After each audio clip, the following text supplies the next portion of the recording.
দর্শক আপনাদের ভালোবাসা আমরা চ্যানেল কর্তৃপক্ষ থেকে আসলাম অসহায় মেয়ের কাছে আমরা সুমিতার জীবন কাহিনী। আসসালামু আলাইকুম। জি ওয়ালাইকুম সালাম। আসসালামু আলাইকুম। ওয়ালাইকুম আসসালাম। আপু কেমন আছো? জি আল্লাহর রহমতে ভালো আছে। আপনি কেমন আছেন? আল্লাহ তাআলা খুব ভালো রাখছে। যাই হোক, তোমার পরিচয়টা আরেকবার দিবা প্লিজ। জি আমার নাম মোসাম্মদ সাথী আক্তার। আমার দেশের বাড়ি মামিসিং জামালপুর।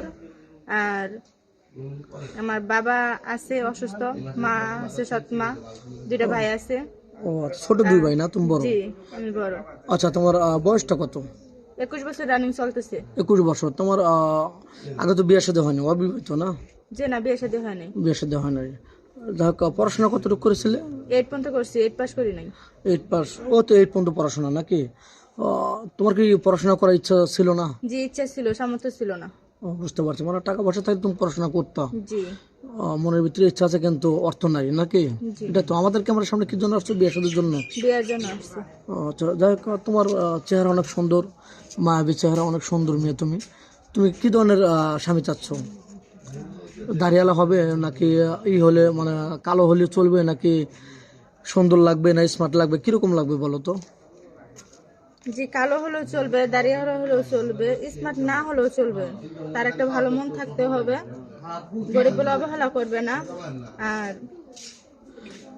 তোমাকে ভালোবাসা দেবে, তুমি তাকে ভালোবাসা দেবে নাকি? তোমাকে সে মনের মতো করে বুঝবে, কষ্ট দেবে না। এটা তোমার কথা আমি বলে দিলাম নাকি তুমি বলবে?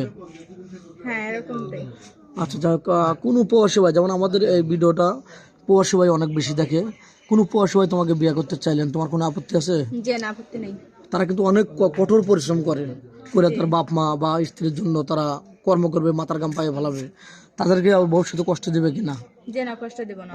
কারণ আমি যেমনটা বললাম যে তোমার কোনো প্রবাসী ভাইয়ের সাথে তোমার বিয়ে হলো, সে তোমাকে বাংলাদেশে রেখে চলে গেলেন, তোমার জন্য কষ্ট করতে গেলেন, তুমি ওরা একজনের হাত ধরে চলে যাবে কিনা বা পরকে লিপ্ত হবে কিনা? যে না এরকম কোনো কিছু করবো না। এরকম কোনো কিছু করবে না। আচ্ছা, তোমার দেখতে অনেক সুন্দর।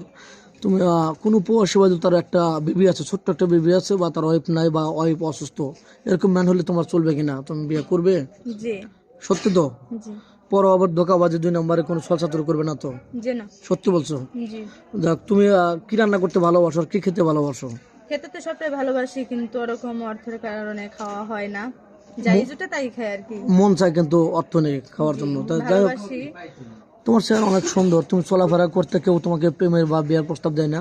হ্যাঁ দিছিল, বাট আমার প্রেমের প্রস্তাবে কারো রাজি হয় নাই। যদি বিয়ার প্রস্তাব আসে তার ও, বা এরকম কোনো ভালো পাইনি, তার জন্য কোনোই হয়নি। প্রেমের প্রস্তাব অনেকে দেয়, কিন্তু তুমি চাচ্ছ যে আমি গরিবের মেয়ে, আমি কোনো কলঙ্কে লটাতে চাই না নাকি? কলঙ্কে দাগ লাগাতে চাই না। চাই না।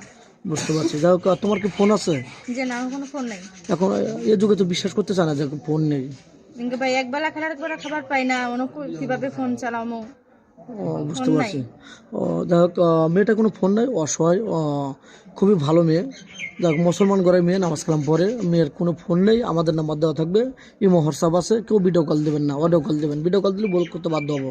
ভালো থাকবেন, সুস্থ থাকবেন, এই সবার জন্য দোয়া করি। আল্লাহ হাফেজ।